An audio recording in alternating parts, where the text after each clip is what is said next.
enfin réglé le trépied, j'ai plus l'impression de vous parler comme à une girafe.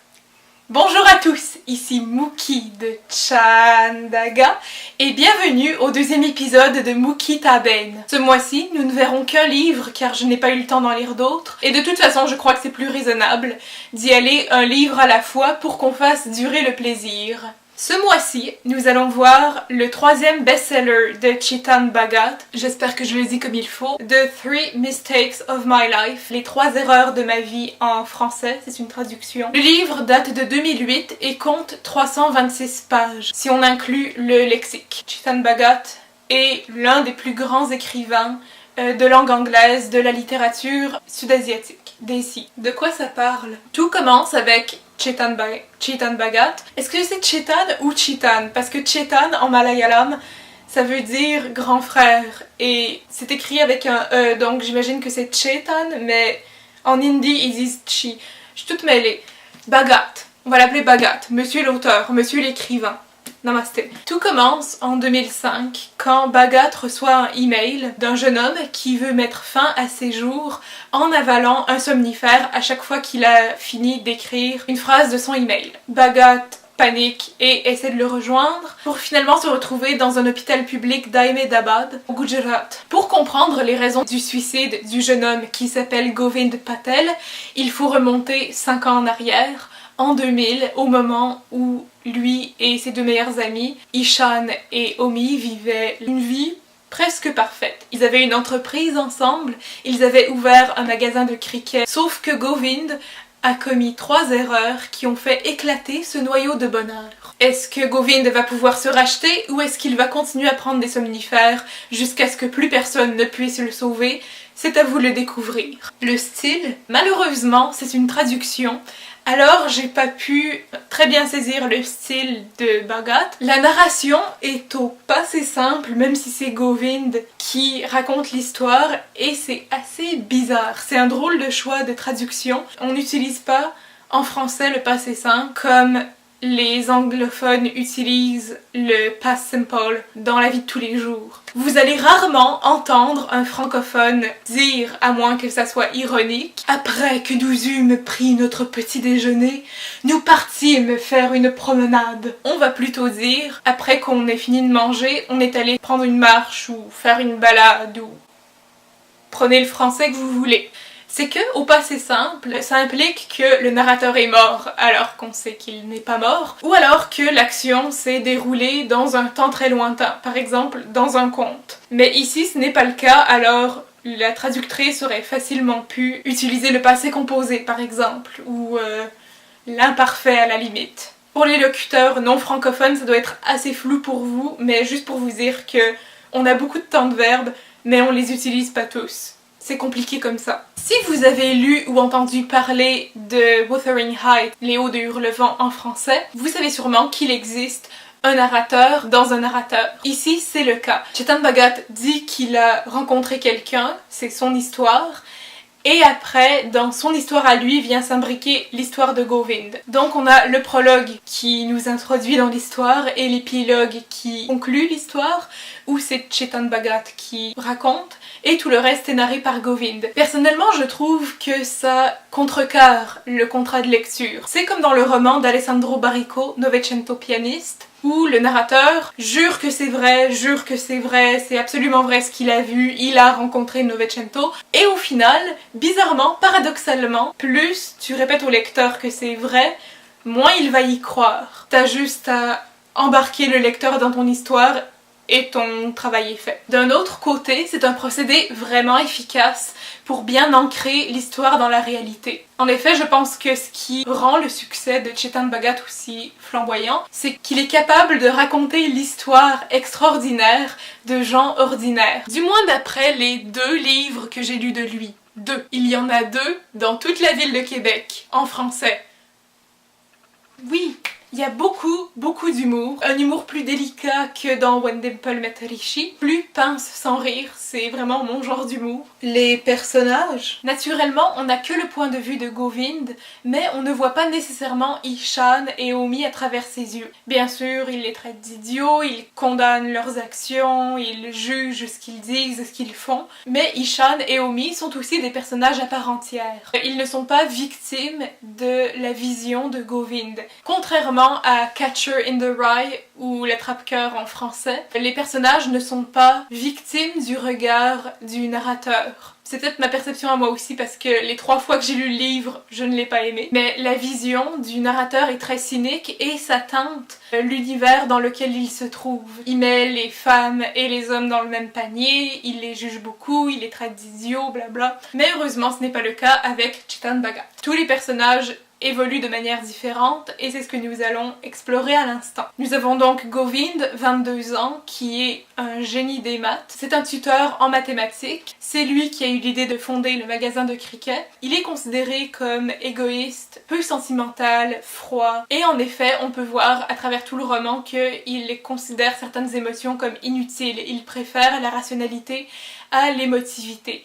Et ces 3 erreurs vont lui apprendre d'abord que c'est correct d'avoir des émotions, ensuite que c'est correct d'agir sur une impulsion d'après une émotion, et enfin que parfois il faut mieux écouter son émotion, son instinct, que sa rationalité. Govind est aussi agnostique au début du roman, et après il développe une foi en Dieu. Cet élément-là est beaucoup moins exploité, on ne sait pas vraiment finalement s'il est plus religieux ou moins agnostique. Ishan, c'est mon chouchou. C'est un personnage super passionné qui fait le contraire de Govind en fait. Il agit avant de réfléchir. Il a 22 ans aussi, il a quitté l'armée de son plein gré, ce que son père lui reproche constamment, et il est entraîneur de cricket dans son quartier. Ce n'est pas une star de cricket, il n'a jamais fait partie d'une équipe, mais c'est la star de son quartier, tous les enfants le connaissent, tous les enfants l'admirent, et il développe une relation très paternelle, vraiment adorable, avec Ali qui est son protégé. Ali qui est naturellement doué pour le cricket, ce qu'Ishan n'a jamais été.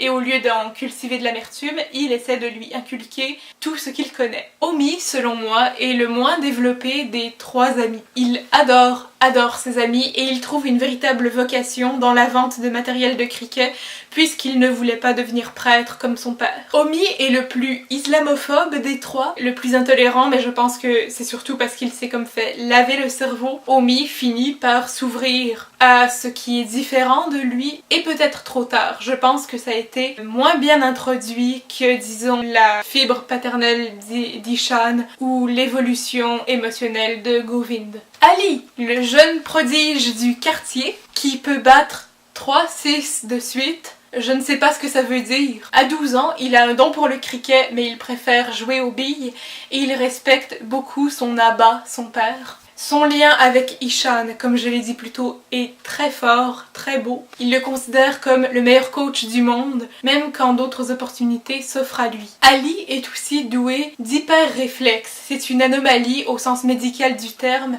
mais ça s'avère un véritable don pour le cricket. Le personnage de Vidya est le seul personnage féminin, si on exclut les mères, qui sont plus des personnages secondaires. Sa relation avec Govind est bien développée. J'ai aimé qu'elle fasse le pont entre tradition et modernité. Elle s'habille de manière traditionnelle, elle ne va pas à l'encontre du vœu de ses parents, mais elle fait passer certains trucs en douce, comme séduire son professeur de mathématiques, ou avoir un langage peu châtié quand elle est seule à seule avec Govind. Cependant, elle n'a pas l'espèce d'audace que Dimple avait dans When Dimple Met Rishi. Bitu Mama, Mama voulant dire oncle, est un peu la partie extrémiste hindoue de l'histoire. C'est à lui qu'appartient le magasin de cricket qui est derrière le temple de la famille d'Omi, et il considère les 3 amis comme ses fils. Son personnage illustre bien les conflits indo-musulmans, du moins au Gujarat, mais j'arrive mal à analyser son personnage parce que le geste final de Bitu Mama est un geste de rage. Donc je sais pas encore si c'est une rage qu'il a cumulée ou s'il joue un double jeu d'hypocrite. Je ne sais pas encore, vous me donnerez votre propre interprétation si vous avez déjà lu le livre. Et à l'opposé, le père d'Ali était un extrémiste musulman qui ensuite s'est calmé et il fait désormais partie du parti laïque du Gujarat. À un moment donné, Homi et lui se confrontent sur l'idée de quelle religion est extrême et quelle religion souffre le plus. Et le père d'Ali, qui est un personnage très calme, très ouvert d'esprit, je l'aime beaucoup lui aussi, lui expose un paradoxe en lui donnant une image que je trouve très claire et très logique dans un certain sens. Imaginez deux personnes qui arrivent dans un restaurant et auxquelles le patron ne donne qu'une assiette. Si l'un veut manger, il faut qu'il se batte contre l'autre. Les deux types s'absorbent dans leur bagarre. Certains leur disent de marquer une trêve et de partager l'assiette. Dans tout ça, ils oublient la question fondamentale. Pourquoi le patron n'a-t-il pas apporté 2 assiettes? Voilà, dites-moi ce que vous en pensez dans les commentaires. Est-ce que la métaphore est bien filée ou est-ce que le père d'Ali a oublié beaucoup de variables comme, je sais pas, l'humeur du cuisinier? Les idées.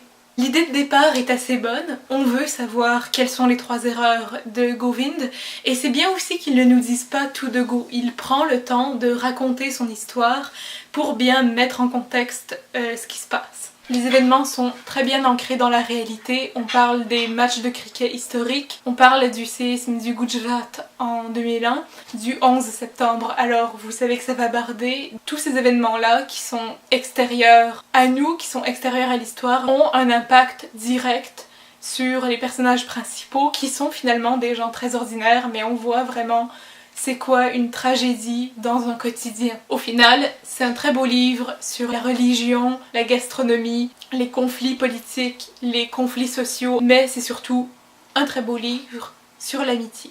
L'histoire est super bien rodée, on voit toutes les actions, toutes les conséquences, il n'y a pas d'intrigue qui n'est jamais résolue. Les événements, comme je l'ai dit, ont un impact sur la vraie vie, donc ça ancre bien l'histoire dans la réalité. La fin est belle, elle est ouverte, elle laisse beaucoup d'espoir, très optimiste, mais le dénouement est extrêmement long. Il y a une scène de bataille à la fin qui s'allonge sur au moins 2 chapitres. C'est tellement lent finalement que j'ai l'impression d'avoir passé à côté du moment émotif. Je vais blâmer la traduction. Dans le même ordre d'idées, j'ai trouvé que la rancune d'Ishan aurait pu être mieux introduite, mais parce qu'on avait 2 événements opposés en même temps, on n'avait pas le temps de suivre l'émotion d'Ishan et l'émotion de Govind. Et il y a aussi le grand final d'Homi qui est passé à la trappe parce que, pour ma part en tout cas, j'ai pas vu son changement de camp, c'est-à-dire qu'il passe d'hindou convaincu que les musulmans sont méchants à hindou tolérant et ouvert d'esprit. Et en rétrospective, je me demande pourquoi les 3 amis sont allés en Australie. Les informations. Il y a un paquet d'informations sur le cricket, c'est juste de ça que ça parle. Donc il faut une connaissance de base ou une compréhension générale du cricket pour vraiment avoir une bonne image mentale de ce qui se passe. Comme je l'ai dit au début, il y a un lexique à la fin sur la nourriture, les vêtements traditionnels, les cérémonies religieuses. On a un regard jeune et contemporain sur le Gujarat du début des années 2000. C'est une super fenêtre sur l'Inde. Mais il faut avoir quelques connaissances de base pour tout comprendre et tout saisir. Extra! Comme je l'ai dit au début, c'est le 3e best-seller de Chetan Bhagat avec 5 Point Someone et A Night at the Call Center. 5 Points Someone a fait l'objet d'un film que vous connaissez sûrement sous le titre de 3 Idiots, que j'aime beaucoup, c'est l'un de mes films préférés. Et The 3 Mistakes of My Life a été adapté en film, que vous connaissez sûrement sous le nom de Kai Poche.